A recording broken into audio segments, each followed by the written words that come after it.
नमस्कार मित्रांनो, आज आपण पिट्टी घाट या गावी संतोषजी मुळे यांच्या शेतामध्ये आलो आणि यांच्या शेतामध्ये त्यांनी खूप चांगल्या प्रकारे बायोगॅस प्लांट चालू केलेला आहे आणि बायोगॅस प्लांट कशा प्रकारे आपण रन करतो तर हे आपण पाहू.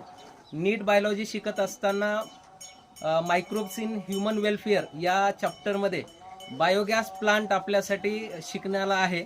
तर हा बायोगॅस प्लांट कशा प्रकारे आहे आपण त्यांच्याकडून रिअल जाणून घेऊ.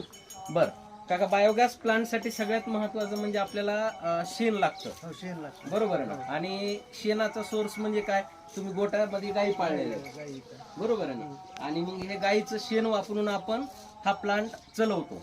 बर, सुरुवातीला आपण गाई कोणत्या गाई आपण पाळल्यात? जर्शा गाई आहेत, बरोबर.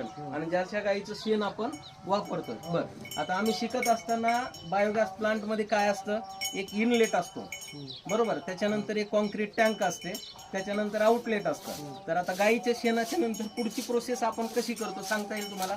अण्णा या पुढे. गाईचं शेण घेऊन ह्याच्यात टाकायचं. ठीक आहे, ते दाखवा. गाईचं शेण काढलं की ह्याच्यात टाकायचं.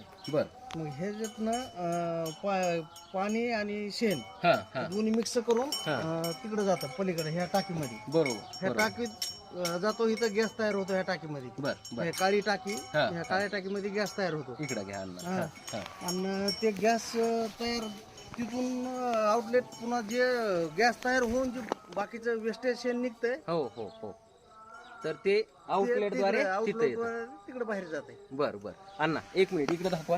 बर मित्रांनो, तुम्ही बघू शकता की हे इनलेट आहे, इनलेट, बरोबर. हे इनलेट आहे, याच्यामध्ये आपण शेण आणि पाणी मिक्स करून त्याला आपण स्लरी म्हणतो. आणि ह्या स्लरी या इनलेट द्वारे आपण एका टँक मध्ये पाठवतो. तर हा कॉन्क्रीट टँक आहे. नाही, ऍक्च्युअल सुरुवातीला हा इथं त्यांनी प्लास्टिकचा घेतलाय आणि ह्या प्लास्टिक टँक मध्ये हा स्लरी गेल्यानंतर त्याचं ॲनारोबिक बॅक्टेरियाद्वारे डायजेशन होऊन त्याचा गॅस तयार होतो. आणि तयार झालेला गॅस हे पाईपलाईन तुम्हाला दिसते, या पाईपलाईनद्वारे हा गॅस इकडं घरामध्ये पाठवलेला आहे, ज्याच्या माध्यमातून तो कुकिंगसाठी वगैरे वापरला जातो.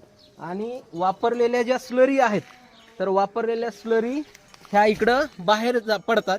याला आपण याचं खत तयार होतं ना काका, खत. आणि खत म्हणून हे आउटलेटद्वारे बाहेर सोडलेलं आहे आणि याच्याद्वारे शेतामध्ये आपण खत म्हणून त्याचा वापर करू शकतो.